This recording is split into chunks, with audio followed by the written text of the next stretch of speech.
जय हिंद दोस्तों। आज हम 5th एंड 6 जनवरी 2025 की न्यूज़ को सिंप्लीफाई करेंगे। वीडियो शुरू करने से पहले जो हमने आपको कल क्वेश्चन दिए थे उसको देख लेते हैं, जो हमारे प्रीवियस ईयर क्वेश्चंस थे। उम्मीद करता हूँ आपने सही मार्क किए होंगे। चलिए देख लेते हैं। सबसे पहले इजी क्वेश्चन थे, सारे के सारे जो भी प्रीलिम्स बेस्ड थे सब वन लाइनर और इजी थे।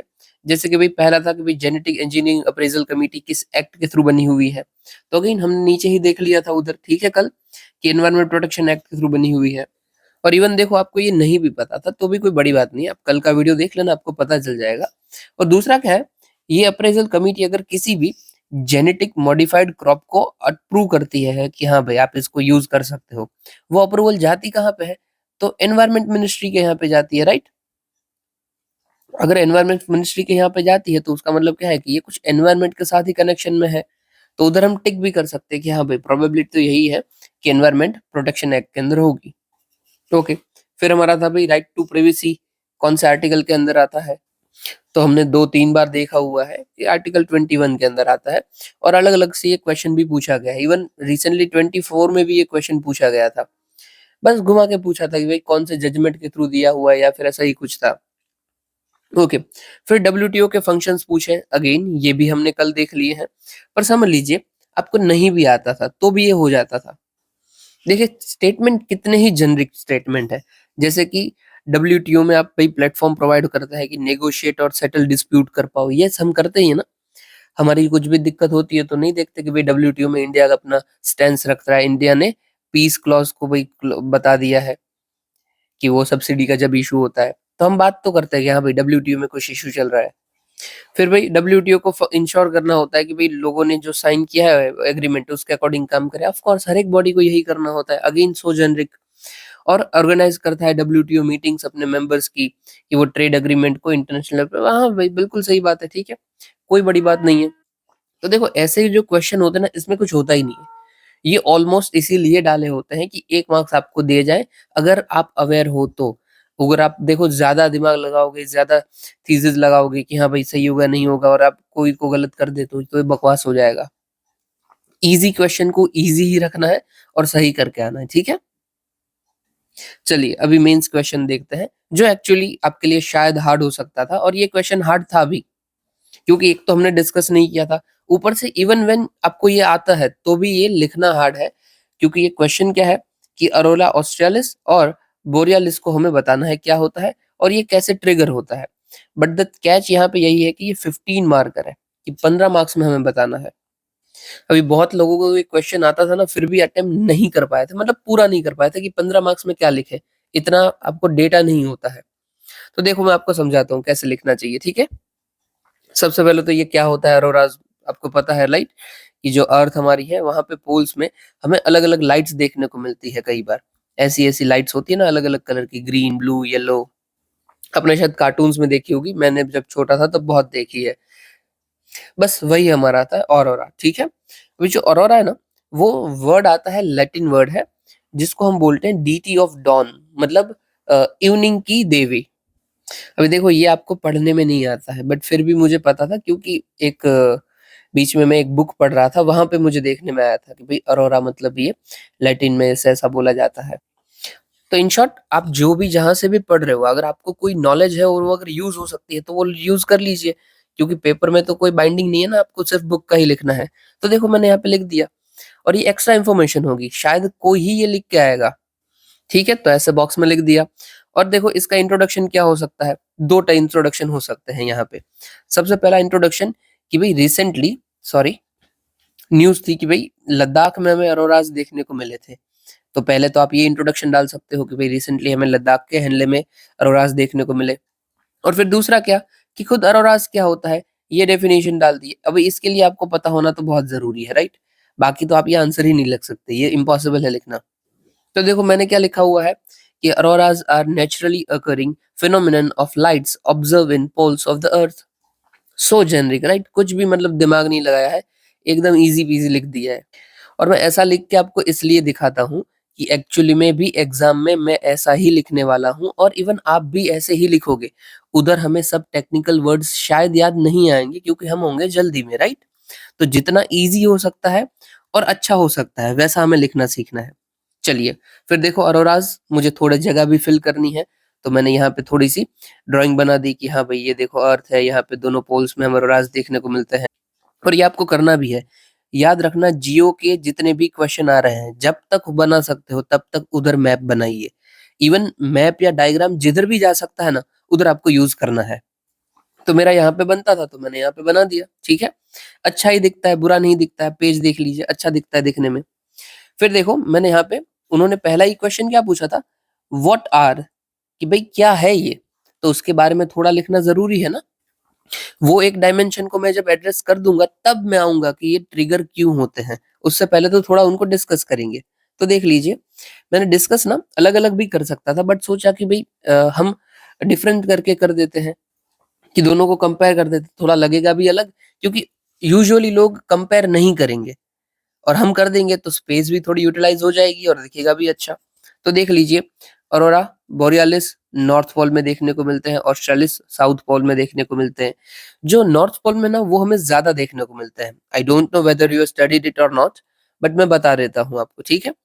कि जो नॉर्थ पोल वाले होते हैं ना, वो हमें ज्यादा देखने को मिलते हैं, क्योंकि नॉर्थ पोल में हमें गैसेस ज्यादा देखने को मिलते हैं। गैसेस क्यों मिलते हैं? क्योंकि हम ज्यादा उधर रहते हैं, राइट। अर्थ का कॉम्पोजिशन क्या है, अगर आप ऐसे अर्थ को देखोगे ना, तो ज्यादातर जो हिस्सा है हमारा, वो पूरा नॉर्थ के अंदर आता है। ये जैसे नॉर्थ अमेरिका है हमारा, ठीक है, साउथ अमेरिका तो ठीक है। फिर पूरा का पूरा यूरोप हमारा किस में है? नॉर्थ में है। इवन इंडिया भी नॉर्थ में है। ये अरबियन पेनिनसुला नॉर्थ में है। नीचे वरी अफ्रीका आ जाता है, और यहाँ पे थोड़ा सा ऑस्ट्रेलिया ऑस्ट्रेलिया आ जाएगा और खत्म हो जाता है। तो ज्यादातर जो चंक ऑफ जितना भी लैंड मास है और जितनी पॉपुलेशन है, वो ज्यादा नॉर्थ पोल को कवर की हुई है। नॉर्थ पोल क्या, नॉर्थन हेमिस्फीयर को की हुई, इसीलिए नॉर्थ पोल में हमें ज्यादा गैसेस देखने को मिलते हैं, और ज्यादा गैसेस देखने को मिलते हैं इसीलिए नॉर्थ पोल में अरोरास ज्यादा होते हैं। तो देख लीजिए कि भाई नॉर्थ पोल में ज्यादा फ्रीक्वेंट है, जबकि साउथ पोल में लेस फ्रीक्वेंट है। कहाँ पे देखने को मिलता है? तो देखो, नॉर्थ पोल की जो जो कंट्रीज है उसको मैं लिख दूंगा, कोई दिमाग लगाने की जरूरत नहीं है, कि भाई कनाडा, स्वीडन, फिनलैंड, और साउथ में ऑस्ट्रेलिया, न्यूजीलैंड, अंटार्कटिका। और दोनों में लाइट्स देखने को मिलती है, तो breathe taking lights formation in both blue, green, pink etcetera. अभी देखो थोड़ा सा आप ध्यान दो, मैंने यहाँ पे कुछ भी नया नहीं लिखा है। ये जो डायग्राम में ही मैंने सब कुछ बता दिया था ना, कि भाई ये देखो पोल्स में है, दोनों के मैंने नाम भी बता दिए, सिर्फ मैंने कंट्रीज नहीं बताई थी। और यही की यही चीज को मैंने नीचे कंपैरिजन में लिख दिया। बट द थिंग इज कि दोनों अलग अलग लगते हैं हमें देखने में, और ऊपर से कोई ऐसी चीज भी नहीं है ना जो इसमें कुछ अलग ही है मुझे जो बतानी है। यही बताना है, कितना भी घूम फिर लूं। तो ये आपको चीज आनी चाहिए कि मुझे कोई एक लाइन आती है ना, वो एक लाइन को भी मैं कैसे एक्सटेंड कर लूं, क्योंकि हमें उधर जरूरत पड़ेगी वो करने की। अभी शायद मैं कंपैरिजन यहाँ पे नहीं करता और एक लाइन में लिखता ना, तो ज्यादा से ज्यादा मैं 2 लाइन भर सकता था दोनों के लिए, और इतने में ही मेरा खत्म हो जाता। तो it is not at all good thing. अगर आपको 15 मार्क्स का लिखना है तो 15 जैसा दिखना भी चाहिए, राइट। तो देख लीजिए, हो गया है। एक को हमने एड्रेस कर दिया, अभी दूसरे पे हम आते हैं। तो इन शॉर्ट देखिए, अभी आप कंपैरिजन भी बनाओ ना, तो इस तरीके से बना सकते हो ना, तो बनाना। ये मेरी खुद की इजाद है। आई डोंट थिंक कि आपने कहीं पे देखा होगा, क्योंकि मैंने खुद बनाया है। ऐसा दिखने में बड़ा यूनिक लगता है कि आप एक साथ दोनों को मार्क कर रहे हो, पॉइंट को। चलिए, अभी देखते हैं ट्रिगरिंग फैक्टर्स ऑफ अरोरास, कि भाई अरोरास आपको कैसे बनता है। मैं थोड़ा सा बता देता हूँ, मुझे पता नहीं आपने पढ़ा होगा कि नहीं। देखो, ये हमारी अर्थ है, ठीक है। अर्थ के आजू बाजू ना मैग्नेटिक फील्ड होती है, जैसे कि ये अर्थ का नॉर्थ पोल समझ लीजिए और ये साउथ पोल समझ लीजिए। इनके आसपास ना एक मैग्नेटिक फील्ड होती है, ठीक है। ऐसे फील्ड होगी, मैग्नेटिक फील्ड। और ऐसे साउदर्न बाजू भी होती है। साउदर्न बाजू जो होती है ना, वो थोड़ी लंबी होती है कंपेयर टू नॉर्थ पोल, ठीक है। अभी जभी जभी सन से हमारा रेडिएशन आता है, सन से हमेशा पावर आता रहता है, ठीक है। हमें, ये सन है, और सन से जब बहुत सारी एनर्जी आती होती ना, एक सम से बहुत ज्यादा एनर्जी आ जाए, उनके अलग अलग टाइप्स होते हैं। जैसे कि सोलर विंड्स, की बहुत तेजी से गर्म लपटें आ रही है, आग की लपटें आ रही हैं अर्थ की ओर। फिर भी कोरोनल मास इजेक्शन, ये सब हमने वैसे डिस्कस किया हुआ है, बट फिर भी, कि कोरोनल मास इजेक्शन अगेन, बड़े बड़े भाई जो रेडिएशन है सन से इतना तेज आ रहा है कि पूरी हमारी अर्थ को खराब कर देता है। या फिर वही सोलर स्ट्रोम आ रहा है, सेम, ये सब सेम जैसे ही होते हैं, ठीक है। तो ये ऐसे वेव्स आएंगी, बहुत तेजी से वेव्स आएंगी इन सब की। और ये अर्थ की जो मैग्नेटिक फील्ड है, it is Jio magnetic field, ठीक है। इनसे टकराएगी। जब इनसे टकराएगी ना, तो इन दोनों के बीच में इंटरेक्शन होगा, बहुत सारे इलेक्ट्रिकली चार्ज्ड पार्टिकल क्रिएट होंगे और ये चार्ज पार्टिकल क्या होगा, अर्थ के अंदर आएंगे। ठीक है, अर्थ के अंदर जब आएंगे तो अर्थ के अंदर क्या होता है, गैसेस होते हैं। जब गैस होते हैं तो उनके साथ भी इनका इंटरेक्शन होता है और ये इंटरेक्शन कुछ इस तरीके से होता है कि ये चार्ज पार्टिकल ना कलरफुल दिखने लगते हैं, हमारे लाइट फॉर्म होने लगती है। तो यही होता है अरोराज। ठीक है, मैंने बहुत अच्छे से बता दिया। आई डोंट थिंक सो कि इतना जल्दी इतने अच्छे से हो सकता है। तो बस अभी ये कैसे ट्रिगर होता है यही चीज मैंने लिखी है। डायग्राम भी देखो मैंने अच्छा खासा बनाया हुआ है, बट मेरे पास उधर टाइम नहीं था कि मैं बना पाऊँ, क्योंकि मैं खुद टाइमिंग में लिखता हूँ आंसर। यहाँ पे देख लीजिए ट्रिगरिंग फैक्टर्स क्या है ऑरोरास के। भाई इमिशन फ्रॉम सन, कि कौन सा इमिशन होता है, तो भाई coronal mass ejection, solar storm, solar winds आ सकती है। फिर ये टकराती हैं अर्थ की मैग्नेटिक फील्ड से, जो कि अर्थ की मैग्नेटिक फील्ड एक शील्ड की तरह काम करती है और उसके साथ ये टकराती है, इंटरेक्शन करती है। फिर चार्ज पार्टिकल एक्सेलरेट होते हैं और बनते हैं, जो कि हमारी एटमॉस्फेयर में एंटर करते हैं। फिर एटमॉस्फेयर में एंटर करने के बाद ये लाइट को फॉर्म करते हैं, क्योंकि वो गैसेस के साथ ऐसा इंटरेक्शन करेंगे कि हमें लाइट देखने को मिलेंगी। गैसेस कौन से हो सकते हैं, तो ऑक्सीजन, नाइट्रोजन से हो सकते हैं। दूसरे कौन से फैक्टर्स होते हैं कि भाई क्लियर स्काई होना चाहिए, क्योंकि जितना क्लियर स्काई होगा उतना सन का रेडिएशन ज्यादा आएगा। फिर हाई एल्टीट्यूड पे हो तो जल्दी हो जाएगा, गैशियस पार्टिकल हो तो जल्दी हो जाएगा। मैंने क्या बताया यहाँ पे एग्जांपल में कि रिसेंटली ऑब्जर्व इन लद्दाख। ये वैसे ना मैं इंट्रोडक्शन में बताता ना तो बहुत ही अच्छा लगता, पर मैं भूल गया था, बाद में मुझे याद आया तो मैंने बाद में बता दिया। अभी देखो इधर ना मेरे पास डेटा हो जाता है खत्म। ये मैं ऑनेस्टली आपको सिखा रहा हूँ कि कैसे होता है, कि अगर ऐसा हो जाता है कि आपके पास इतना डेटा है ही नहीं लिखने को, जो कि एक्चुअली नहीं होगा बहुत सारे आंसर्स में, तो आप क्या कर सकते हो कि किसी भी चीज का एक दूसरा डायमेंशन लिख सकते हो। 20% जितना चल जाता है, ठीक है। जैसे कि मैंने क्या लिख दिया कि भाई अरोरास का सिग्निफिकेंस क्या हो सकता है, ये हमने देख तो लिया ट्रिगर कैसे होता है। अभी फायदा क्या है अगर ट्रिगर हो रहा है, तो कोई कल्चरल सिग्निफिकेंस है, क्योंकि कुछ सेक्ट्स के लोग उसे ऐसा मानते हैं कि ये एक सेक्रेड है, ये पवित्र है, ये भगवान का चीज है। और दूसरा हमें साइंटिफिक स्टडीज में भी हेल्प मिलेगी कि हमें पता चल पाएगा कि अर्थ का मैग्नेटिक फील्ड कैसे काम करता है, या फिर जो सन से रेडिएशन आ रहा है वो क्यों आ रहा है, किस तरीके से आ रहा है, उसकी भी हमें स्टडी में हेल्प मिलेगी। तो ये कॉमन सेंस है, राइट। कुछ मुझे ऐसे सोचने की जरूरत नहीं है, ये तो होता ही है। अगर ऐसा होता है तभी तो हम ये पढ़ रहे हैं, राइट। तो ये सब आपको दिमाग लगाना है। और कंक्लूजन कैसे, पूरे के पूरे को समराइज कर दिया कि to conclude, auroras are breathtaking and eye pleasing phenomenon created by solar winds and earth interaction. मतलब जो मैंने पीछे बात की हुई है वही बात मैंने यहाँ कर दी, सिर्फ कंक्लूजन में कर दी। और देखो कंक्लूजन एक्चुअली ऐसे ही लिखना होता है, अगर आपको कुछ भी नहीं आता है। और देखो हमेशा ऐसा ही होगा कि हर एक आंसर में आप कुछ नया कंक्लूजन नहीं डाल पाओगे, तो आपको जो ऑलरेडी लिखा हुआ है ना उसको ही समराइज करना है।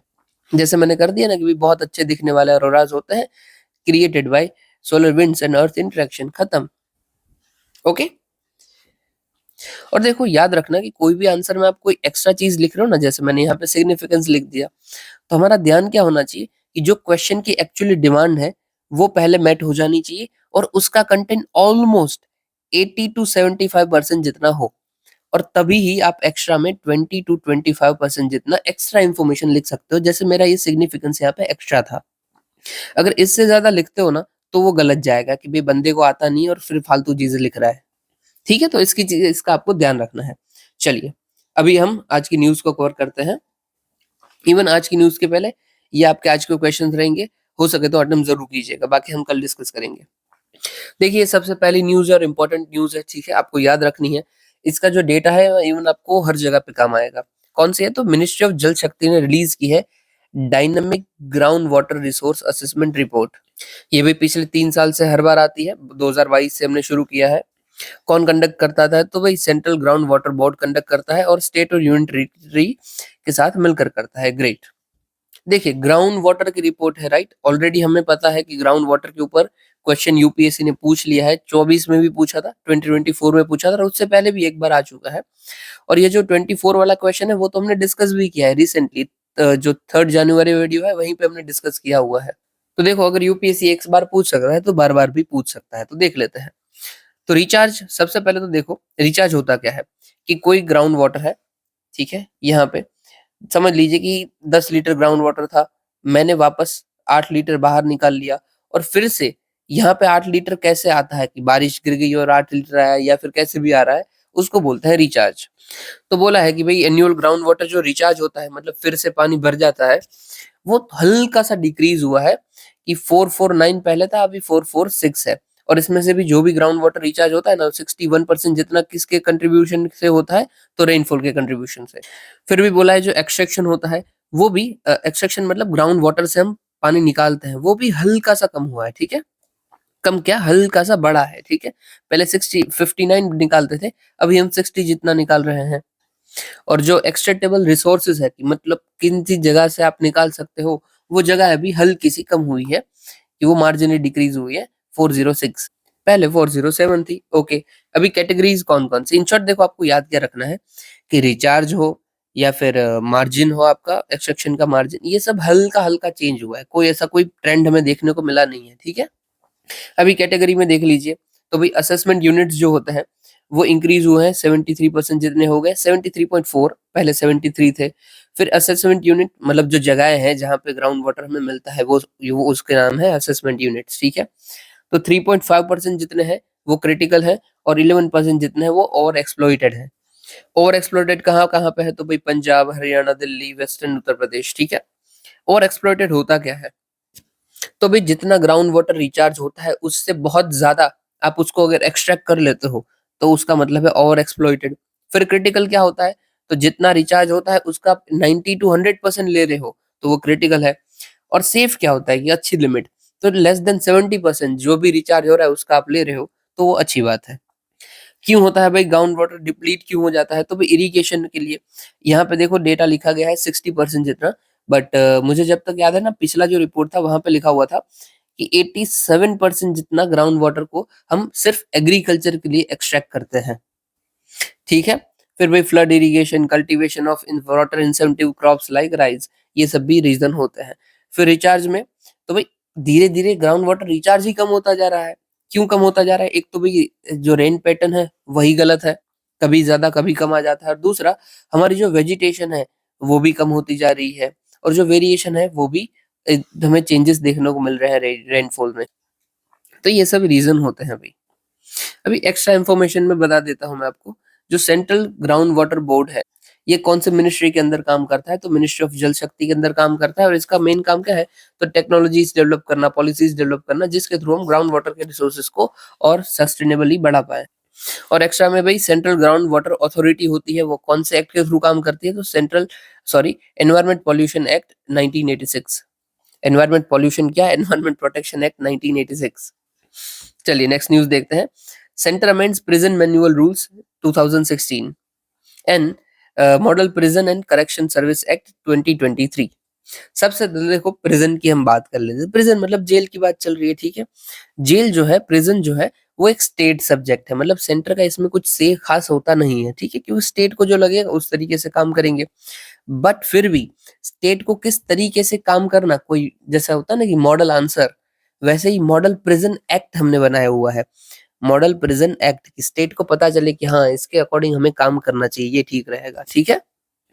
तो हमने रिसेंटली इसी में चेंजेस किए हैं। एक तो हमने मॉडल प्रिजन मैनुअल में चेंज किया है, देखना मॉडल। और दूसरा हमने modern prison correction service act में चेंजेस किए हैं। चेंजेस क्यों किए हैं, तो हमारा मेन फोकस यही था कि कास्ट बेस्ड डिस्क्रिमिनेशन को हमें टारगेट करना है और नहीं होने देना है। और यही चीज सुप्रीम कोर्ट ने भी बोली थी अपने जजमेंट में, Sukanya Shantha versus Union of India and others case में। अभी देखो ये आपको याद रखना है, प्रिजन के ऊपर कोई भी क्वेश्चन आता है वहां पे आप ये सुकन्या संथा को कोट करोगे ही करोगे, ये आपको याद रखना है।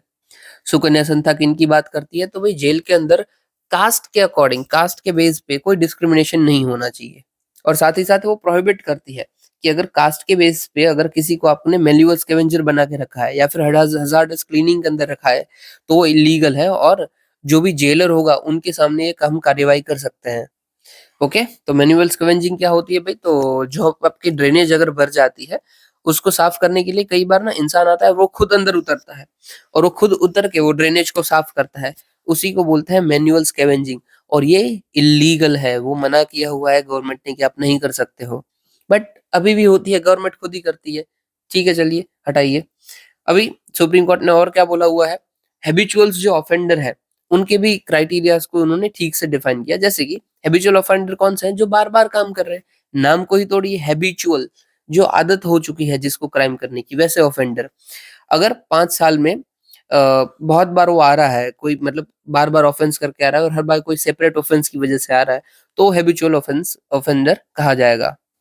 दूसरा भाई प्रिज़न के लिए इन्होंने क्या चेंजेस किए, तो बोला कि भाई prisons not discriminated against classified segregated based on their caste including allocation of duties with in workforce. क्योंकि होता क्या था पता है? अभी भी होता है, होता क्या था? जेल में ना क्या होता है कि जो सब लोअर कास्ट के लोग होते हैं, उनको लोअर क्लास का ही काम दिया जाता है। जैसे कि भई कोई समझ लीजिए हम एग्ज़ाम्पल लेते हैं डू नॉट ऑफेंड प्लीज़ कि कोई नाई है, ठीक है? तो उनको बोला जाएगा कि आप यहाँ पे नाई का ही काम करोगे भाई। कोई दर्जी है तो बोला जाएगा दर्जी का ही काम करोगे। अभी बंदे को आता है, नहीं आता है, करना है, नहीं करना है, डज़न्ट मैटर। उनको ज़बरदस्ती ये करवाया जाता है। और कोई भाई शूद्र है तो उनको मजबूरी में बोला जाता है कि आपको मैनुअल स्कैवेंजिंग ही करनी पड़ेगी। इल्लीगल है फिर भी ऐसा करवाया जाता है। तो इसी को हमने मना किया है कि भई ऐसा आप नहीं कर सकते हो, क्योंकि ये प्रोहिबिटेड है डिस्क्रिमिनेशन करना based on our constitution as per article 14 जो कि प्रोहिबिट करता है कास्ट के नाम पर सॉरी जो कि प्रोहिबिट करता है किसी भी लेवल पर आपके साथ इनइक्वालिटी से पेश आया जाए। फिर भी आर्टिकल 14 आर्टिकल 15 एंड आर्टिकल 17 और इसीलिए हमने ये prohibition of employment as manual scavengers and rehabilitation act 2013 लाया हुआ है कि भाई ऐसा ना करे जेल के अंदर। जेल के अंदर ना ऊपर भी बहुत कंडीशन खराब है। क्यों? क्योंकि जो जेल की ऑक्यूपेंसी है 100 लोग अगर आ सकते हैं जेल के अंदर, उसके अंदर 131 भरे हुए हैं और जितने भी भरे हुए हैं उसमें से अराउंड 75% जितने या मोर देन 70% जितने जो है 70% रख लीजिए, वो अभी तक कन्विक्ट हुए ही नहीं है। मतलब उनके ऊपर सिर्फ केस चल रहा है, वो अभी तक दोषी साबित नहीं हुए हैं। ऊपर से जितने भी लोग हैं उसमें मोर देन 60% जितने 60% प्लस जितने वो एक मतलब क्रिमिनल ऑफेंस के अंदर नहीं आए हैं, वो सिविल ऑफेंस के अंदर आए। सिविल तो नहीं, सॉरी गलती हो गई। सिविल क्रिमिनल नहीं, वो नॉन वायलेंस के ऑफेंस के अंदर आए हैं कि बंदे ने कोई गुनाह तो ऐसा नहीं किया है जिसके अंदर वायलेंस की हुई हो, पर नॉन वायलेंस वाले गुनाह हैं। जैसे कि कोई स्कैम कर लिया, ठीक है? या फिर कोई भई चोरी कर ली, स्टीलिंग कर ली या फिर किसी की ज़मीन हथिया ली थी, ऐसे सब नॉन वायलेंट। अब सोचिए मेन कंसर्न तो यही है, एक तो ये ऑक्यूपेंसी, जिस जगह 10 लोग रह सकते हैं वहाँ पे आपने 13 लोग भरे हुए हैं। और फिर होता है ये कन्विक्शन रेट कि 70% जितने लोग वैसे हैं जो साबित हुए ही नहीं है कि वो दोषी। आप सोचिए कि अब 10 साल बाद पता चले कि यार सॉरी आपने तो दोष नहीं किया था कुछ। बहुत ही गलत है, राइट? चलिए, अभी आगे देखते हैं। इतना डेटा तो मुझे अभी याद रहता है, हर बार मैं कवर करने की कोशिश करता हूँ, पर आप भी देख लीजिए। चलिए, फिर क्या है? हाँ, ये थोड़ा समझने जैसा है, यहाँ पे ध्यान से देखना, ठीक है थोड़ा? यूएस यूएस में ना अभी-अभी लॉ आया था, मतलब जो बाइडेन है उन्होंने बोला था कि हम चाहते हैं कि नेट न्यूट्रलिटी आ जाए। नेट न्यूट्रलिटी कंपनीज़ के अंदर हो। नेट न्यूट्रलिटी क्या होती है कि कोई भी कंपनी है इंटरनेट के ऊपर काम करती हुई, ठीक है? उन सबको हम एक लेवल की तरह ट्रीट करेंगे। मतलब कि कोई छोटा स्टार्टअप है और वो इंटरनेट पे काम कर रहा है या फिर कोई सालों से कर रही हुई कोई कंपनी है, वो इंटरनेट के ऊपर काम कर रही है। पर ये जो सोशल मीडिया साइट्स होती हैं या फिर जो वेबसाइट होती है ना, वो कोई भी डिस्क्रिमिनेशन नहीं करेगी। मतलब दोनों को equal level playing field provide करेगी, that's it. It is net neutrality कि न्यूट्रल रहना है, कि आपको किसी को भी कोई बेनिफिट प्रोवाइड नहीं करने हैं। देखो लिखा है ना कि भाई idea that state maximally useful public information networks should treat all content site and platform equally, कि सबको इक्वली ट्रीट करना है। ये रूल लेके आए थे बट जो उधर की कोर्ट है, यूएस की फेडरल कोर्ट, उन्होंने मना कर दिया कि नहीं भाई ऐसा नहीं चलेगा, ये नेट न्यूट्रलिटी हम नहीं रख सकते हैं, वो सही नहीं है। ओके, सबसे पहले फिर से बताता हूँ, जो भी ऑनलाइन रहते हैं whether it is platform, it website और कंटेंट या फिर कोई दुकान वाले, इन शॉर्ट सबको इक्वली ट्रीट करना, वो होता है नेट न्यूट्रलिटी। सुप्रीम कोर्ट जो उधर की है फेडरल कोर्ट, उन्होंने मना कर दिया कि ये गलत है और ये नहीं चलेगा, ठीक है? अभी समझते हैं क्यों मना किया होगा भाई, समझ देख लीजिए। सबसे पहले तो आर्ग्यूमेंट फॉर कि ऐसा क्यों है, जरूरी क्यों है कि नेट न्यूट्रलिटी क्यों होनी चाहिए। तो ये फ्रीडम ऑफ एक्सप्रेशन और हमारा जो प्राइवेसी फ्रीडम है वो ट्रीट हो जाएगा। क्योंकि ये लोग क्या करते हैं, सबसे पहले तो राइट को ही देखते हैं, सॉरी यार, कि भाई सबके पास यही हक है ना कि उसको डिस्क्रिमिनेशन ना हो जाना चाहिए इवन व्हेन वो इंटरनेट पे भी है। फिर प्राइवेसी इश्यूज है कि वो हमारे डेटा लेंगे तभी तो किसी को फेवर कर पाएंगे, राइट? तो हो सकता है कि हमारी प्राइवेसी कॉम्प्रोमाइज हो जाए। फिर इनोवेशन एंटरप्रेन्योरशिप भी इशू है कि अगर आप कोई छोटे-छोटे एमएसएमई जैसे काम करने वाले हैं, उनको आगे आगे ही नहीं आने दे पाओगे। क्यों? जब वो आगे आने की कोशिश करेंगे, आप क्या करोगे? बड़ी-बड़ी कंपनीज़ उसको टेक ओवर कर लेगी। समझ लीजिए एग्ज़ाम्पल लेता हूँ, ठीक है? मैंने होटल सर्च किया, होटल सर्च करके कोई छोटी-सी कंपनी जो नई बनी है, वो भी ऑनलाइन है, उनका मुझे नहीं दिखा रहा है। बल्कि जो बड़ी-बड़ी कंपनीज़ है, जैसे कि गोआईबीबो है, मेक माई ट्रिप है, वही अपनी एडवर्टाइज़मेंट आ रही है और वही दिखा रहा है। तो ये तो डिस्क्रिमिनेशन हो गया, राइट? और ऐसा एक्चुअली वेबसाइट करती भी है। समझ लीजिए कि मेरा फ़ोन की कंपनी है, ठीक है? मेरी फ़ोन की कंपनी है और आपकी भी फ़ोन की कंपनी है। टी-शर्ट ले लेते हैं, टी-शर्ट, ठीक है? दोनों की। मेरी कंपनी है, उन्होंने कुछ भी अमेज़न को पे किया हुआ नहीं है। मतलब कि लालच में नहीं किया, जबकि आपकी कंपनी है, उसने अमेज़न के साथ बोला है कि यार हम आपको 10,000 दे देंगे, पर कोई भी अगर टी-शर्ट सर्च करता है ना, तो पहले मेरा नाम दे देना। तो होता क्या है इससे, अगर उनका नाम पहले आता है तो चांसेस है कि उनके सेल भी ज़्यादा हो जाएँगे। और अमेज़न ऐसा करता भी है, तो क्या ये नेट न्यूट्रलिटी हुई? नहीं हुई, राइट? क्योंकि वो लोग मेरे तक तो आएँगे ही नहीं, उससे पहले ही ले लेंगे।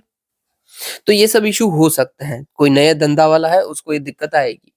अभी आर्गुमेंट अगेंस्ट क्या है कि भई क्यों नहीं होनी चाहिए नेट न्यूट्रलिटी? ये जो थोड़ा-सा डिस्क्रिमिनेशन है वो ज़रूरी है। क्यों ज़रूरी है? क्योंकि रेवेन्यू लॉस हो जाएगा जो सर्विस प्रोवाइडर्स है उनका।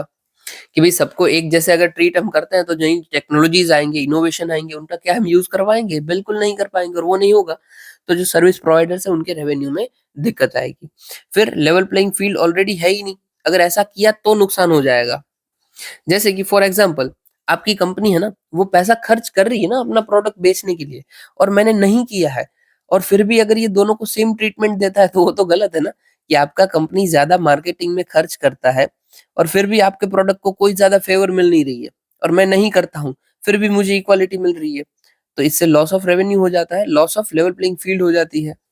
और एट लास्ट बोला है कि भई सिलेक्टिव बैनिंग कर दीजिए ना, कि जो कंपनी या फिर जो वेबसाइट ऐसा करती है, जो फेवरेटिज़्म को फ़ॉलो करती है और आपकी बात नहीं मानती है, उसको बंद कीजिए। क्या पूरा का पूरा नेट न्यूट्रलिटी ही बंद कर दोगे, ऐसा कैसे चलेगा? तो कुछ हद तक नेट न्यूट्रलिटी भी ज़रूरी भी है, ठीक है? इंडिया के अंदर अभी देख लेते हैं तो डिपार्टमेंट ऑफ टेलीकम्युनिकेशन इसको देखता है और हम principle of net non discriminatory treatment को फॉलो करते हैं, मतलब यही कि नेट न्यूट्रलिटी हम रखेंगे। सर्टेन एक्सेप्शंस भी इसके अंदर है कि भाई कुछ हद में डिस्क्रिमिनेशन करना भी ज़रूरी हो जाता है, वो भी हम करेंगे। अभी एग्ज़ाम में आपको क्या पूछा जाएगा कि एग्ज़ाम में यही होगा कि भई किसी भी हालत में हम डिस्क्रिमिनेशन नहीं करते हैं। तो ये ध्यान रखना, नहीं करते हैं, कुछ हालत में हमें करना पड़ता है, ठीक है? दूसरा ये भी पूछा जा सकता है कि नेट न्यूट्रलिटी क्या होती है? सिंपल। उधर आपको हो सकता है कि एनवायरनमेंट की टर्म लगे, ऐसा कुछ लगे, बट ये ध्यान रखना, ठीक है? अभी देखो ये ज़रूरी क्यों है? क्योंकि ऑलरेडी ऐसे क्वेश्चन आते हैं। 23 में ये आया था कि भाई स्टेटस ऑफ डिजिटाइज़ेशन क्या है इंडियन इकोनॉमी के अंदर और हम क्या प्रॉब्लम फेस कर रहे हैं फॉर इम्प्रूवमेंट ऑफ इट। ठीक है? ये आपको देख लेना, यही आपका मैंने शायद क्वेश्चन दिया हुआ है, देख लेना आज। चलिए नीचे देख लेते हैं, फिर कॉफ़ी के ऊपर है कि कॉफ़ी के ना एक्सपोर्ट्स रिसेंटली थोड़े बढ़ गए हैं, इसलिए न्यूज़ में था। क्यों बढ़ गए हैं सबसे पहले तो वही देखते हैं। तो ब्राज़ील के अंदर जो रेनफॉल पैटर्न है वो थोड़ी-सी बदल गई है, इसलिए हुआ। और ब्राज़ील क्या है, लार्जेस्ट कॉफ़ी प्रोड्यूसिंग कंट्री है। और ऐसा होता है तो डायरेक्ट क्या होगा कि ब्राज़ील के अंदर नहीं मिल रहा है तो जहाँ से मिल रहा है वहाँ से उठाओ, मतलब कि इंडिया से उठाओ। और दूसरा क्या है, यूरोपियन यूनियन की डिफॉरेस्टेशन की पॉलिसी आई है। यहाँ पे ये लोग फॉरेस्ट को काटने को मना करने वाले हैं, मतलब कर दिया है एक्चुअली। तो एडवांस में ही ये लोग क्या कर रहे हैं, जो ट्रेडर्स हैं, वो कॉफी को खरीद-खरीद के उसको स्टोर करते जा रहे हैं ताकि इन फ्यूचर जब ये डिफॉरेस्टेशन एकदम स्ट्रॉन्ग हो जाए और वो ना यूज़ कर पाएँ उन लोग उधर के फॉरेस्ट का, तो इनके पास जो स्टॉक पड़ा हो ना उनको बेच-बेच के उनको काम आ जाए, ठीक है? उनका घर चलता रहे। बस उसी के लिए ये लोग इसीलिए हमारी एक्सपोर्ट में अचानक से हमें इंक्रीज़ देखने को मिला है। कॉफ़ी के बारे में देखते हैं भाई, तो 8th लार्जेस्ट हमारी कंट्री है जो कि कॉफ़ी का प्रोडक्शन करती है। सबसे ज़्यादा ब्राज़ील करता है 40% जितना, ठीक है। हमारे एरिया में कौन से कहाँ पे होता है, तो कर्नाटका के एरिया में होता है, बाद में Kerala, Tamil Nadu followed by Andhra Pradesh and Odisha. Coffee के टाइप 2 टाइप होते हैं, ठीक है? एक अरेबिका होता है और एक रोबस्टा होता है। अरेबिका जो है वो ज़्यादा पावरफुल होता है और ज़्यादा फेमस भी है और ज़्यादा महँगा भी है। तो देख लीजिए अरेबिका इज़ सुपीरियर, ज़्यादा इसकी क्वालिटी अच्छी होती है और ये ज़्यादा प्राइस में भी हाई होता है, ठीक है? जबकि रोबस्टा देखते हैं तो अच्छा ही होता है बट इनके कंपेयर में कम अच्छा होता है। जो रोबस्टा होती है इसका प्रोड्यूसर इंडिया 5th लार्जेस्ट है और 72% जितना कंट्री का जो भी शेयर होता है मतलब जितना भी हम कॉफी एक्सपोर्ट करते हैं, सॉरी प्रोड्यूस करते हैं, उस प्रोडक्शन में से 72% जितना हम ये रोबस्टा प्रोड्यूस करते हैं। ठीक है, देख लीजिए रोबस्टा और अरेबिका। तो भाई deep fertile rich organic matter वाली सॉइल हो वहां पे उगेगा, रोबस्टा भी सेम है। फिर ये कोई जेंटल या फिर मॉडरेट स्लोप हो वहां पे उग सकता है। यहाँ पे ये जेंटल स्लोप से लेकर के फेली लेवल प्लेइंग फील्ड हो तब उग जाएगा, मतलब ठीक है थोड़ा सा ग्राउंड जैसा होगा तो भी उग जाएगा, जबकि अरेबिका नहीं उग सकता है। फिर अरेबिका के लिए हाइट कितनी चाहिए, तो भाई 1000 से 1500 चाहिए। इसके लिए 1000 से 500 से 1000 जितनी चाहिए। अरेबिका का टेम्परेचर 15 से 25 होता है और कूल होता है, जबकि रोबस्टा का टेम्परेचर 20 से 30 होता है और हॉट एंड ह्यूमिड होता है। रिलेटिवली ह्यूमिडिटी 70-80, यहाँ पे 80-90। रेनफॉल 1600 से 2500 जितना, 1000 से 2000 जितना। ठीक है, अभी क्वेश्चन आपको क्या आ सकता है और किस तरीके से आ सकता है। सबसे पहले प्रीलिम्स बेस देखें तो आपको यही पूछा जाएगा, जैसे मैं एक स्टेटमेंट फॉर्म करता हूँ कि all the types of coffee in India needs hot and humid climate to grow fairly और higher, या फिर सिर्फ ऐसा भी आएगा टू ग्रो। तो आप सही करोगे या गलत करोगे? गलत करोगे, राइट? क्योंकि हर एक टाइप की कॉफी में हॉट एंड ह्यूमिड नहीं चाहिए ना, वो तो सिर्फ रोबस्टा के लिए चाहिए, अरेबिका के लिए तो कूल भी चलता है। तो बस एग्जाम में ऐसे ही आपको दिमाग खुला रख के करना है कि वो जो भी बोल रहे हैं वो पूरी तरीके से तो सच नहीं है ना, या फिर गलत नहीं है, क्योंकि यूपीएससी हमेशा आधा स्टेटमेंट देता है, आधा तो उसका सच ही होता है, ताकि अगर किसी को जरा सा भी डाउट है तो वो गलती कर दे। अब ये क्यों जरूरी है, तो यूपीएससी ने ऑलरेडी पहले बहुत ऐसे क्वेश्चन पूछे, जैसे कॉटन के ऊपर पूछा है, रबर के ऊपर पूछा है, तो हो सकता है इस बार जो वो पूछे वो कॉफी के ऊपर पूछे। ठीक है, देख लेना रबर के ऊपर कौन सा पूछा था कि भाई कौन से रबर का डिस्ट्रीब्यूशन कंट्रीज में है और क्या उसे एनवायरमेंटल इश्यूज फेस करने पड़ रहे हैं, वो बताइए, बस इजी क्वेश्चन था। चलिए अभी हम आगे बढ़ते हैं। अभी ना एक काम करते हैं, हम पहले जो काम की न्यूज़ है वो देख लेते हैं। जैसे देख लीजिए सावित्रीबाई फुले, रहने दीजिए ना, पहले बड़ी न्यूज़ ही कवर करते हैं, 2 मिनट में हो जाएगी। देखो फाओ की रिपोर्ट आई है, world food and agriculture related, उन्होंने एग्रीकल्चर रिलेटेड डेटा दिया है, जैसे कि शेयर ऑफ एग्रीकल्चर जीडीपी में, ग्लोबल जीडीपी में कितना है, तो 4% के आसपास है। एम्प्लॉयमेंट कितना है, तो 26% के आसपास है, एग्रीकल्चर की बात चल रही है। ठीक है, उसमें से भी इंडिया के अंदर लार्जेस्ट है कि इंडिया के अंदर अराउंड 220 मिलियन जितने पीपल एग्रीकल्चर के साथ जुड़े हुए हैं, और इवन इंडिया के अंदर लार्जेस्ट इरिगेशन एरिया भी है। ये 23 का क्वेश्चन था और बहुत हार्ड क्वेश्चन था एक्चुअली, मुझे भी नहीं आ रहा था, क्योंकि वो सब जो डेटा लिखा था वो हमें नहीं पता था, बट अभी पता है कि इंडिया का जो इरिगेशन एरिया है वो लार्जेस्ट एरिया है। ठीक है, तो हो गया इकोनॉमिक रिलेटेड एग्रीकल्चर के एस्पेक्ट्स। अभी trade practices, sorry production trade and prices को देखते हैं। तो इंडिया टॉप मिल्क प्रोड्यूसर्स है, सॉरी प्रोड्यूसर है, और सेकंड लार्जेस्ट प्रोड्यूसर है शुगर केन और फिशरीज का। और हम ओवरऑल देखें तो हम लोग यूरोप एंड अमेरिका से इंपोर्ट करते हैं सीरियल्स, ना कि एक्सपोर्ट करते हैं। नेट हम लार्जेस्ट इंपोर्टर हैं। ठीक है, फिर फूड सिक्योरिटी की बात करें तो भाई हंगर से हमारे यहाँ ग्लोबली 9.1% जितने लोग ऑलरेडी अफेक्टेड है, और इसमें भी हम देखें तो जो वुमेन का परसेंटेज है वो बहुत ज्यादा है। ठीक है, और एट लास्ट हम एनवायरमेंटल एस्पेक्ट्स को देखते हैं एग्रीकल्चर के अंदर, तो वो डिक्लाइन हुआ है हमारा एग्रीकल्चर लैंड भी और फॉरेस्ट लैंड भी। ठीक है, और ग्रीन हाउस गैसेस हमारी ज्यादा बढ़ी है, 10% के आसपास बढ़ गई है। तो ये पूरा का पूरा रिपोर्ट आपको याद रखना है, कुछ भी समझाने वाला इसमें है नहीं, आपको याद ही रखना है कि ऐसे कुछ काम किया है। फिर भाई तमिलनाडु के जो सीएम है उन्होंने बोला है कि अगर कोई इंडस वैली सिविलाइजेशन की स्क्रिप्ट को डेसिफर कर देता है तो उनको हम $1 मिलियन गिफ्ट देंगे।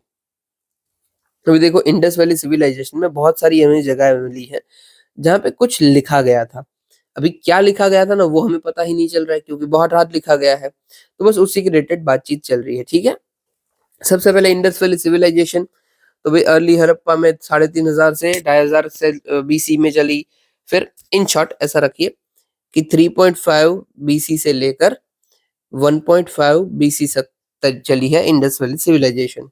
किसने इसको डिस्कवर किए थे, तो जॉन मार्शल ने इसको डिस्कवर किया था। यहाँ पे मेजर साइट कौन सी है, तो हड़प्पा, लोथल, धोलावीरा, राखीगढ़ी, कालीबंगन। ठीक है, अभी देखो यहाँ पे जो लिखा जाता था ना वो हमें कुछ भी पता नहीं चलता है, मतलब इस लैंग्वेज में लिखा गया है तो हमें पता ही नहीं चलता है। ऊपर से ये लोग यूज जो किए हुए हैं वर्ड्स का, वो अप्रोक्सीमेटली 5 वर्ड्स ही किए हुए हैं। जैसे यहाँ पे देखो लिखा है राइटिंग डायरेक्शन एंड स्टाइल में script is unknown writing style comprising no more than 5 science on an average, मतलब वही घूम फिर के वर्ड्स को यूज किया हुआ है। ठीक है, और डिस्ट्रीब्यूशन देखते हैं तो भाई 60 से ज्यादा इसकी एक्सकवेशन साइट्स है। कंपोजिशन, और हाँ, ये कौन सी स्क्रिप्ट में लिखा गया, तो ऐसा बोलते हैं कि ये बॉस्ट्रोफेडन स्क्रिप्ट में लिखा गया। देखो बॉस का मतलब होता है ऑक्स, ठीक है, यहाँ पे बॉक्स का मतलब होता है ऑक्स, और उन्हीं के बेस से ये वर्ड बनाया गया है। ये वर्ड क्या होता है कि बंदा पहले तो ये राइट टू लेफ्ट लिखता है, ऐसे लिखता है, ठीक है, और फिर जहां पे ये लाइन खत्म हो जाती है ना, उधर से नीचे आके इस तरफ से लिखना शुरू करते हैं। मतलब अभी ऐसे गए। जो ग्रीक्स थे हमारे, वो इस तरीके से अपनी बुक्स लिखा करते थे कि भाई पहले इस लाइन पे लिखा, फिर इस लाइन पे लिखा, मतलब पहले राइट टू लेफ्ट और फिर लेफ्ट टू राइट, ऐसे ही पूरा घूमते थे वो। और इसी स्टाइल को क्या कहते हैं, तो बॉस्ट्रोफेडॉन स्टाइल हम बोलते हैं, ठीक है। यहाँ पे मैं एस हटा देता हूँ कि अगर आपको पढ़ना हो तो इजी रहे। अब ये जो स्क्रिप्ट है इंडस वैली सिविलाइजेशन की, वहां पे क्या क्या, तो ह्यूमन एनिमल हमें मोटिव्स मिलते हैं, ठीक है, यूनिकॉर्न मिलता है। फिर राइटिंग मीडियन मेथड्स में हम टेबलेट्स का, सील्स का, टेराकोटा का, मेटल, स्टोन, आइवरी सब का यूज किए हुए हैं, ठीक है, वुड, फैब्रिक सब है हमारे पास। सिग्निफिकेंस क्या है भाई इन सब चीजों का, भाई हिस्टोरिक सिग्निफिकेंस है। सबसे पहले तो सबको पता चलेगा कि हाँ भाई ये लिखा हुआ था, ऐसे लिखा हुआ था, क्या हिस्ट्री है वो हमें पता चलेगी। और दूसरा हमें ये भी पता चलेगी कि क्या द्रविडियन या फिर इंडो आर्यन फैमिलीज के साथ इनका कोई लिंकेजेस था या नहीं था, ठीक है, क्योंकि अभी तक हम नहीं जान पाए हैं कि इंडस वैली सिविलाइजेशन के लोगों के साथ एक्चुअली में क्या हुआ था। चलिए आगे देखते हैं, कुछ खास नहीं था, बट हाँ, आईवीसी से भी एक बार क्वेश्चन आ चुका है, तो हमें थोड़ा ध्यान रखना है कि अगर इस बार आता है तो हमें ये चीज आनी चाहिए। चलिए अभी आगे देखते हैं। अरे हाँ, ये छूट गया। ये फाओ, तो भाई फाओ यूनाइटेड नेशन की स्पेशल एजेंसी है, सस्टेन डेवलपमेंट को सबके लिए काम करती है, इधर से सीमित मत रहना। और रॉ मटेरियल का इसका हेडक्वार्टर है। चलिए अभी हम शॉर्ट न्यूज देखते हैं। सबसे पहले हमारी शॉर्ट न्यूज है सावित्रीबाई फुले। तो जो आपने ज्योतिबा फुले देखा होगा, सुना ही होगा डेफिनेटली, आप हिस्ट्री पढ़ के आओ, इवन सावित्रीबाई फुले को भी पढ़ा होगा, उनके बारे में न्यूज है। इनकी रिसेंटली बर्थ एनिवर्सरी थी, इसलिए न्यूज में है। इन्होंने भाई पहला गर्ल लड़कियों के लिए स्कूल बनाया हुआ था, और वहां पे ये पहली हेड मिस्ट्रेस भी थी। कहाँ पे बनाया था, तो पुणे के अंदर बनाया था। फिर 1873 के अंदर इन्होंने सत्य शोधक मैरिज नाम की प्रैक्टिस शुरू की थी, जहां पे हम बोलते थे कि भाई बिना डाउरी के और बिना एकदम ही कम कॉस्ट के अंदर हमें शादी कर लेनी है। यही है सत्य शोधक मैरिजेस। फिर भाई इनको first modern poet of Marathis भी कहा जाता है। क्यों? क्योंकि इन्होंने पहली बार मतलब ये पहले थे जिन्होंने अपनी एक पोएम पब्लिश की थी, काव्या फुले, ठीक है। और देखो इन्होंने ना शूद्रास जो होते हैं उनके लिए स्कूल भी चालू की थी, बट कोई उनको पढ़ाने आने के लिए खुश नहीं था कि भाई नहीं नहीं, शूद्र को हम थोड़ी ना पढ़ा सकते हैं। तब जाके सावित्रीबाई फुले जी ने, पहले तो वो खुद एजुकेट हुए, ठीक है, और फिर शूद्रास को भी उन्होंने पढ़ाया था। तो ये हमें याद रखना है। अभी ये काम कहाँ पे आएगा, एथिक्स पे पेपर में काम आएगा, ठीक है। प्रीलिम्स में तो आए तो आए ही, सही बात है। फिर आपका अगर जीएस 1 में भी आ सकता है कि आपको पूछ ले कि वुमन का कंट्रीब्यूशन क्या है टुवर्ड्स द रिफॉर्म, तो आप इसको ठीक लग कर लिख सकते हो। और दूसरा एथिक्स में तो काम आ सकता है, जैसे कि कोई भी आपका क्वेश्चन है जो कि इक्वलिटी की बात करता है, या फिर इगलिटेरियन सोसाइटी की बात करता है, या फिर जस्टिस की बात करता है, तो वहां पे आप इसको यूज कीजिए, ठीक है। अभी देखो सावित्रीबाई फुले हमारी न्यूज में था। हमारा फर्ज क्या होता है कि कोई तो टॉपिक हमें जीएस से लिंक करना है, तो हम यहाँ पे क्या करेंगे, हमने ज्योतिबा फुले को लिंक कर लिया। यहाँ पे देख लीजिए ज्योतिबा फुले। तो ना इनको महात्मा भी कहा जाता था। कौन महात्मा इनको बोलता था, तो इनको महात्मा का टाइटल दिया हुआ था विठलराव कृष्णजी वांदेकर ने इन 1888। फिर उन्होंने पहला first Hindu to start orphanage, ये पहले हिंदू थे जिन्होंने ऑर्फनेज शुरू किया था। फिर उन्होंने वीडो रीमैरिज के लिए भाई संस्था बनाई थी, और यहाँ पे वीडो रीमैरिज भी करवाते थे। फिर फिर भी उन्होंने जो फीमेल इन्फेंटिसाइड्स हो जाता था उनके खिलाफ वॉर छिड़ दी थी, और उनके खिलाफ लड़ते थे। उनका साथ किसने दिया था, तो सदाशिव बल्लाळ गोविंद ने, और सावित्रीबाई ने इनका साथ दिया था। फिर ना सावित्रीबाई खुद इतने पढ़े हुए नहीं थे, तो ये क्या करते थे, ज्योतिबा इन्हें रात को पढ़ाते थे या फिर कभी भी पढ़ाते थे, और फिर सावित्रीबाई जाके उनके जो स्टूडेंट्स थे उनको पढ़ाते थे। हमने पीछे देखा ना, शूद्र और अशूद्र को ये लोग पढ़ाते थे, शूद्र और अति शूद्र को ये पढ़ाने जाते थे। और कौन से सेक्स के लोग यहाँ पे आते करते थे, तो भाई महार और मांग जैसे सेक्ट के लोग यहाँ पे आते थे। ग्रेट, चलिए। और ना ज्योतिबा फुले थे ना, वो जो ब्राह्मणिकल डोमिनेंस चल रही थी उस वक्त की सोसाइटी में, उनके बहुत खिलाफ थे। तो उनके लिए उन्होंने बहुत कुछ लिखा हुआ भी पढ़ा है, और कुछ कुछ उनकी प्रैक्टिसेस भी है। जैसे प्रैक्टिसेस देख लेते हैं। उन्होंने अपने घर के बाहर ही एक कॉमन बाथिंग टैंक बनाया था कि इसमें जो भी आए वो सब नहा सकते हैं, ताकि इक्वलिटी हमें देखें। बाकी क्या होता था कि कोई सब लो कास्ट का बंदा है, वो उस पानी को टच नहीं कर सकता है। अगर वो पानी को टच किया तो वो पानी दूषित हो गया है। इसीलिए अगर वो कोई लो कास्ट का पर्सन है ना, उनको बोला जाता है कि आप भाई दूर खड़े रहो और फिर आपको हम दूर से पानी मतलब अपने हाथों से पानी देंगे तब वैसे यूज़ करना, बाकी आप पानी को टच मत करना वरना पानी दूषित हो जाएगा। आप सोचिए कितनी ही बकवास सोच है ये। बट फिर भी उस वक़्त भी थी, अभी भी किसी-किसी जगह में भारत में हमें देखने को मिलती है। इसी को हटाने के लिए ज्योतिबा फुले ने कॉमन बाथिंग टैंक बनाया था। फिर ज्योतिबा फुले ही वो फर्स्ट पर्सन थे जिन्होंने दलित वर्ड का यूज़ किया था। Not just Dalit, Dalit and अति दलित या फिर शूद्रास एंड अति शूद्रास। ये वर्ड हमें देखने को मिलते हैं रिसेंटली। जो बड़े-बड़े लोग हैं वो भी इन वर्ड्स का ऐसे यूज़ करते हैं, ठीक है? पिक्चर्स में मैंने अभी रिसेंटली देखा था कि उधर ये वर्ड का यूज़ हो रहा था कि भई शूद्र और अति शूद्र। बट हमें क्या याद रखना है कि सबसे पहले इन सब वर्ड्स का यूज़ किसने किया था?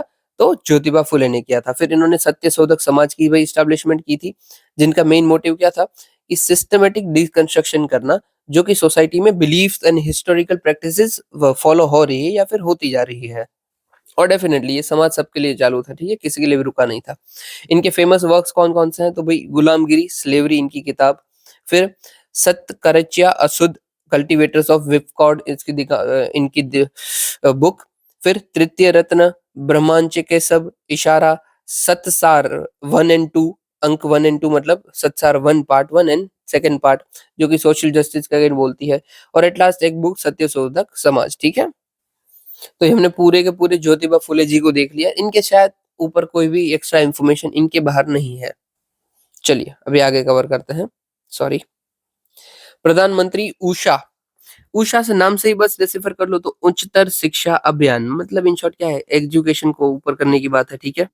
तो ये एक सेंट्रल स्पॉन्सर्ड स्कीम है कि जो भी पैसा होगा वो सेंटर एंड स्टेट दोनों के बीच में बाँटेगा मतलब 50-50 नहीं कोई भी प्रोपोर्शन हो सकता है और इससे फ़ायदा क्या होगा भाई इक्वल एक्सेस और इंक्लूजन हो जाएगा एजुकेशन के अंदर equality teaching and learning process होंगी।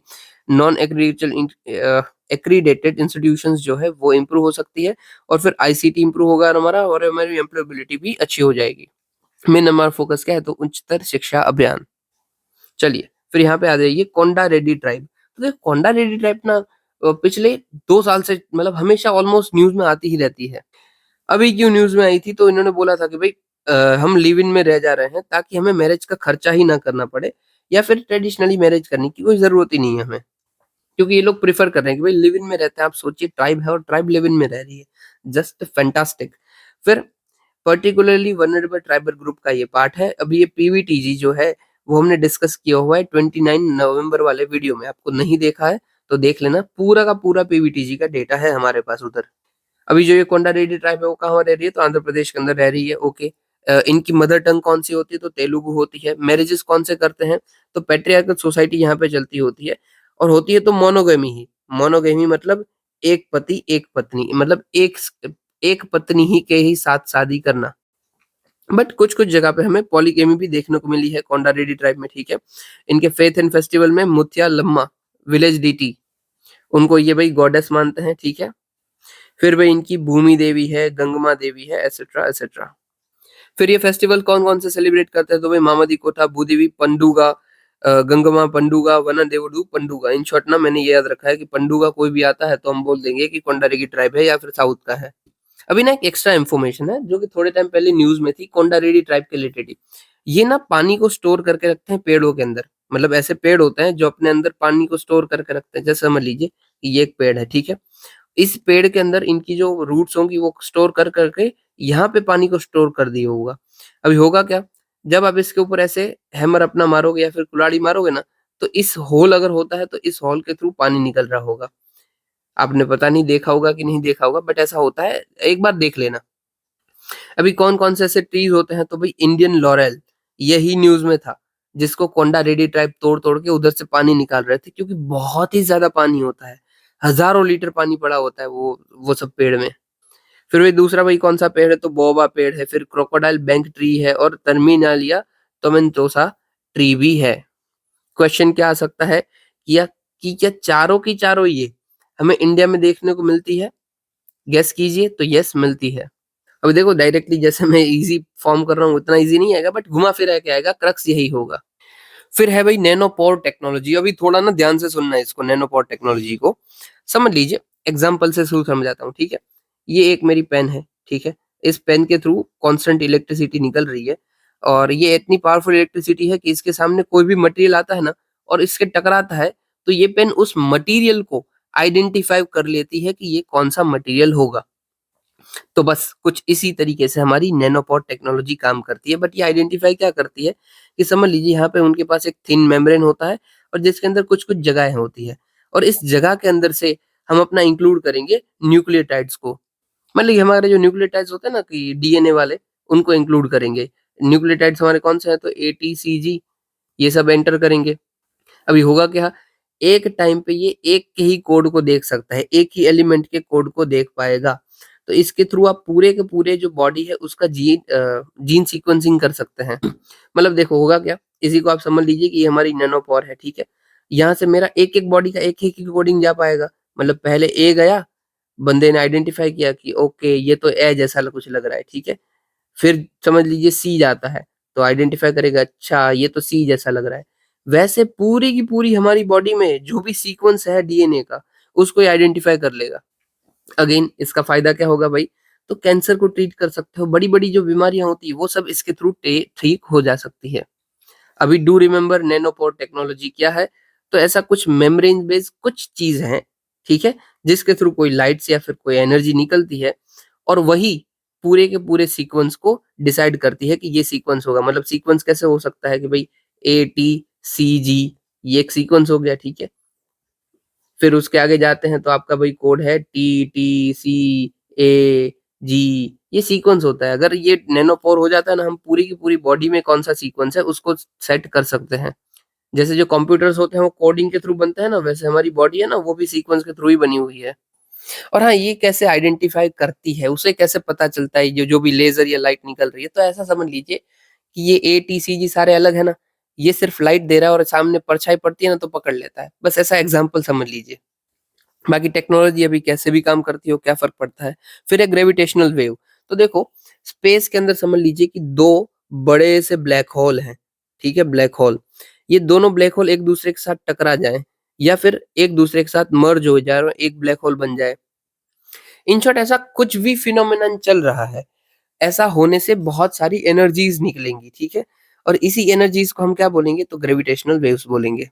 तो देख लीजिए यहाँ पे क्या लिखा हुआ है, a gravitational waves are the invisible yet fast ripple in a space traveling at the speed of light causing object in path squeeze और स्ट्रेच।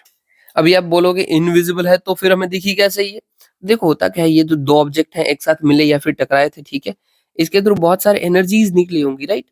अभी ये एनर्जीज़ निकली वो किधर तो हमें ऑब्ज़र्व होगी ना, कि हो सकता है हमने यहाँ पे कुछ सैटेलाइट रखी थी, उसके थ्रू हमें ऑब्ज़र्व हो गई। या फिर कोई यहाँ पे समझ लीजिए मेरा ये ऑब्जेक्ट उड़ रहा था, अचानक से इस ऑब्जेक्ट में कोई एनर्जीज़ दिखने को मिल जाती है। तो क्या है कि कहीं पे ये हुई होगी, ऐसा ही हम अनुमान लगाते हैं। हमें कायदे से पता चले ना चले पर अनुमान लगाते हैं। यही है ग्रेविटेशनल वेव्स की कोई एनर्जी हमें देखने को मिल रही है, रिपल्स में आती है। जैसे पानी में नहीं है कि पानी में आपने ऐसा बॉल डाल दिया और चारों बाजू आपको धीरे-धीरे रिपल्स देखने को मिलेंगी, उसी टाइप से कुछ ये होती है। ये हमें कहाँ पे पहले देखने को मिलते हैं तो आज अल्बर्ट आइंस्टाइन की जो जनरल थियरी ऑफ रिलेटिविटी थी, वहाँ पे इनका हमें एविडेंस देखने को मिलता है, ठीक है? इसको ऑब्ज़र्व करने के लिए हमने क्या-क्या किया हुआ है, तो भई LIGO बनाया हुआ है कि LIGO क्या है तो laser interferometer gravitational wave observatory, जो कि फर्स्ट ऐसी बनी थी। ये LIGO ऐसा फर्स्ट था जिन्होंने ग्रेविटेशनल वेव को ऑब्ज़र्व किया था कि भई ऐसा कुछ मुझे लग रहा है कि है। दूसरी क्या-क्या चीज़ है तो दूसरा हमने E-LISA बनाया हुआ है, नॉर्मल लीसा बनाया हुआ है, ठीक है? लीसा, फिर ये लिविलिगो है ना, लिगो की तरह हमने विर्गो बनाया हुआ है। ये सब इन शॉर्ट ग्रेविटेशनल वेव्स को स्टडी करते हैं। चलिए अभी आगे देखते हैं। ये net zero banking alliance, 2 word को अलग-अलग कर दो। नेट ज़ीरो और बैंकिंग को। नेट ज़ीरो क्या होता है? कार्बन न्यूट्रैलिटी लाना, कि जितने कार्बन आप एमिट कर रहे हो, उतने ही कार्बन आप ऑब्ज़र्व भी करते हो। तो वही नेट ज़ीरो हम समझ गए। फिर है हमारे बैंकिंग अलायंस, तो बैंक का अलायंस है, तो अब दोनों को जोड़ दीजिए। ये बैंक का अलायंस क्या काम कर रहा होगा कि नेट ज़ीरो करने का, कि कार्बन वो जितने भी एमिट कर रहा है, उतने ही ऑब्ज़र्व करने का। तो वही है, ये नेट ज़ीरो बैंकिंग अलायंस है। It is group of leading global banks committed to align their lending, investment, and capital market activities with net zero greenhouse gas emission by 2050. Okay, main net zero के ऊपर इनका गोल है। Okay, क्या Indian bank कोई भी इसके अंदर शामिल है? नहीं, कोई भी इंडियन बैंक इस ग्रुप का पार्ट नहीं है। और it is a climate accelerator for UNEP finance initiative. क्या नाम है? तो प्रिंसिपल फॉर रिस्पॉन्सिबल बैंकिंग। देखो अभी इस वर्ड को आपको याद करना है, कोई भी बैंकिंग के रिलेटेड क्वेश्चन आता है तो इसको लिख लीजिए कि प्रिंसिपल फॉर रिस्पॉन्सिबल बैंकिंग। ठीक है, चलिए आगे देखते हैं। Dozer push mining method. तो देखो माइनिंग कैसे होती है वो तो आपको पता है ना, कि दूर दूर ना, मतलब बहुत बड़ा एरिया है वहां पे ना, दूर दूर पे ऐसे ऐसे बॉम्ब लगा दिए जाएंगे और फिर उसको प्रॉपर इंटरवल में ब्लास्ट किया जाता है। फिर ब्लास्ट हो जाता है, वो सारी जगह टूट फूट जाती है, वहां पे बड़े बड़े जेसीबी जाते हैं, मशीन्स जाते हैं और चीजों को एक्सट्रैक्ट करते हैं।